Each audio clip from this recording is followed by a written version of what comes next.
Hello and welcome back to my YouTube channel. Today we're going to be doing another base game and one other pack starter home here on The Sims 4. So if you may have seen over on my YouTube channel, I've been posting videos of starter homes using only base game and one other pack. Now the pack that we are going to be using today is Seasons, which is an expansion pack and is actually, I think, the first pack that I had for The Sims 4. Which is kind of wild.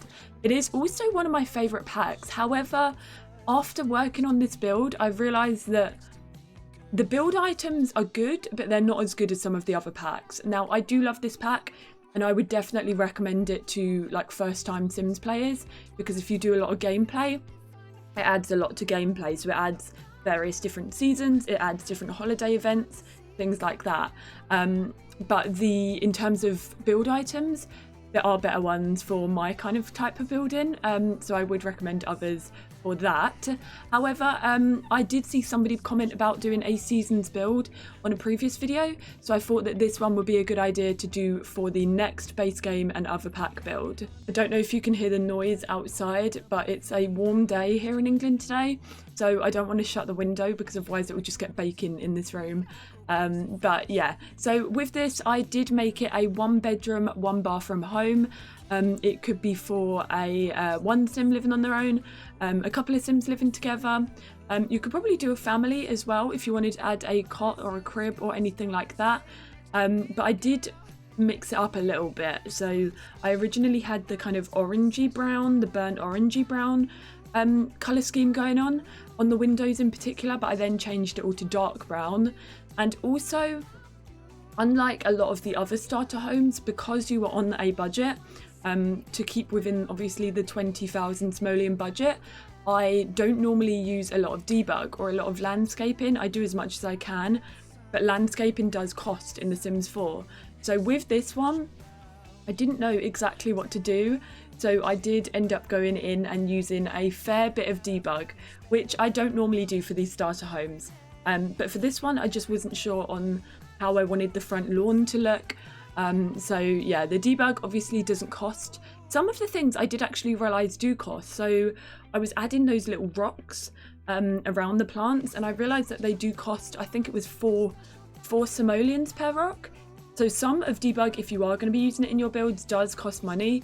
So do keep an eye out on that, it's particularly if you are sticking to a budget. I thought I would add a debug car as well. Obviously we don't have cars in The Sims 4, but you can add debug ones for aesthetics if that's what you want. But I think this build turned out pretty cute.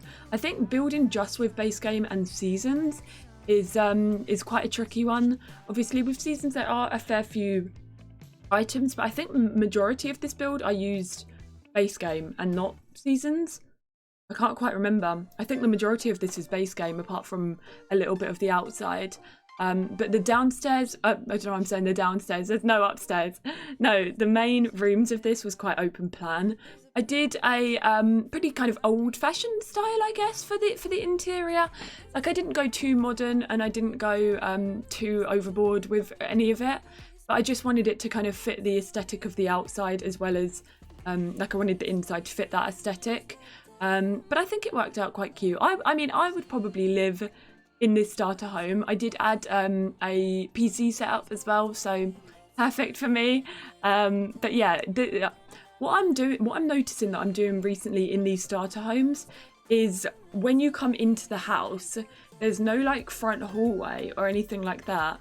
Like in England, I don't know if it's similar in other countries, but in England you tend to kind of, when you walk into a house, well, from a lot of houses that I've seen, when you walk into the house, you're kind of in a hallway. Like, that's the first thing you see, you're in a hallway or some sort of room, instead of going straight into like the kitchen or straight into the lounge living room. Let me know actually, because I'm quite intrigued if that's different depending on where you are in the world. But here in England, 9 times out of 10, when you walk into your house, you walk into a hallway and then there's different rooms. I suppose it depends on the location and where you are. Obviously, if you're living in an apartment, you might not have a hallway and you might go straight into a room. Like for example, when I was at university, the flat that I was in, you just walked straight into the kitchen kind of thing. So I guess it depends, but yeah, in my parents' home and in a lot of my friends' homes as well, you just walk into like a hallway.